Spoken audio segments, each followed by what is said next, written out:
Supreme કોર્ટમાં chief justice of ઇન્ડિયાએ એવું કીધું કે અમારી પાસે વિડીયો જોવાનો સમય નથી।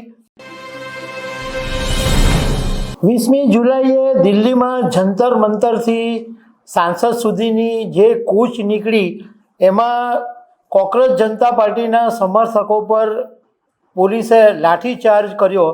એના વિરુદ્ધમાં એક વકીલે સુપ્રીમ કોર્ટમાં અરજી કરી અને એ અરજી પર સુપ્રીમ કોર્ટમાં ચીફ જસ્ટિસ ઓફ ઇન્ડિયાએ એવું કીધું કે અમારી પાસે વિડીયો જોવાનો સમય નથી અને તાત્કાલિક સુનાવણી શક્ય નથી અને અમારો સમય નહીં બગાડો। એના વિશે હું તમારી સાથે વાત કરીશ। મારું નામ રાજેશ શાહ છે અને તમે જોઈ રહ્યા છો ગુજરાતના સૌથી મોટા ડિજિટલ પ્લેટફોર્મ ખબર છે.com। કોકરોચ જનતા પાર્ટીએ 20 જુલાઈના દિવસે જંતર મંતરથી સંસદ ભવન સુધીની એક રેલીનું આયોજન કર્યું હતું અને એમાં લોકોને એવી ધારણા હતી કે 2-4 હજાર લોકો આવશે, પરંતુ એને બદલે બહુ મોટી સંખ્યામાં લોકો અને વિદ્યાર્થીઓ ભેગા થઈ ગયા। કોલેજમાં ભણતા વિદ્યાર્થીઓ પણ હતા અને પોલીસે પરવાનગી નહોતી આપી અને પોલીસે એવું કીધું જ હતું કે જો રેલી કરશો તો સંઘર્ષ થશે અને એવું બન્યું પણ ખરું કે જેવી કોકરોચ જનતા પાર્ટીના સમર્થકોની રેલી નીકળી એટલે પોલીસે લાઠીચાર્જ પણ કર્યો અને ટીયર ગેસ છોડ્યા એવા વિડીયો સોશિયલ મીડિયામાં વાયરલ થયા। હવે આ બાબતે એક વકીલે સુપ્રીમ કોર્ટના CJIની આગેવાની હેઠળના 3 જજોની બેન્ચ સમક્ષ એક જનહિતની અરજી દાખલ કરી અને આ અરજી દાખલ કરી એટલે ચીફ જસ્ટિસ ઓફ ઇન્ડિયા સૂર્યકાંતે એવું કીધું કે અમને વિડીયો જોવામાં કોઈ રસ નથી, અમારી પાસે આ વિડીયો જોવાનો કોઈ સમય પણ નથી। જ્યારે વકીલે બીજી વખત વિનંતી કરી કે પ્લીઝ એક વખત આ વિડીયો જોઈ લો તો CJIએ કહ્યું કે અમારો અને તમારો સમય નહીં બગાડો।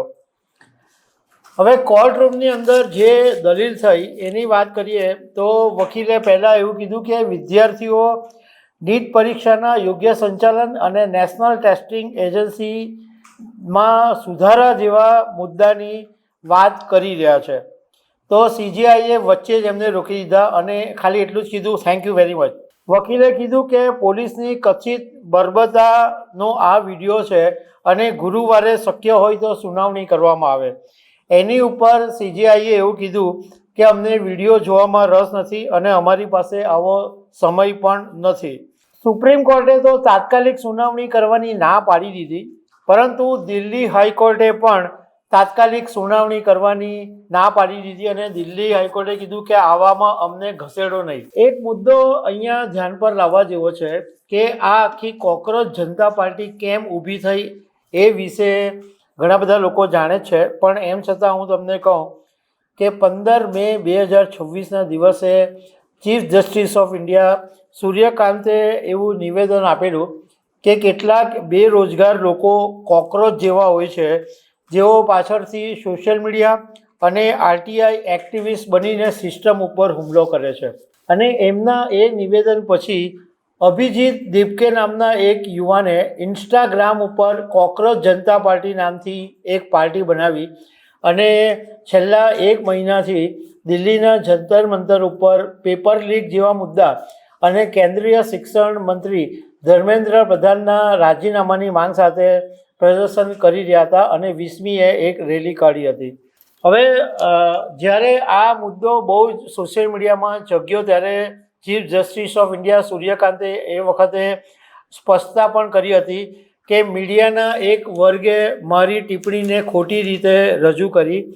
મારી જે ટિપ્પણી હતી એ ખાસ કરીને એવા લોકો માટે હતી કે જેઓ નકલી અને બનાવટી ડિગ્રીના આધારે વકીલાત, સોશિયલ મીડિયા એવા બધા ક્ષેત્રોમાં આવી જાય છે એમના માટે હતી અને આ પરોપજીવી જેવા લોકો છે। બાકી મને ભારતના દરેક યુવાઓ પ્રેરિત કરે છે એવું એમણે કીધું હતું। આ ઉપરાંત સુપ્રીમ કોર્ટ બાર એસોસિએશને એવી માંગ કરી છે કે વિદ્યાર્થીઓ પર લાઠીચાર્જમાં અનેક વિદ્યાર્થીઓને ગંભીર ઈજા થઈ છે અને વધારે બળ પ્રયોગ માટે જવાબદાર લોકોની ઓળખ કરીને કાયદા પ્રમાણે યોગ્ય કાર્યવાહી કરવામાં આવે એવી માંગ કરવામાં આવી છે. તો દર્શક મિત્રો, આવા અનેક અપડેટ સાથે મળતા રહીશું. આભાર.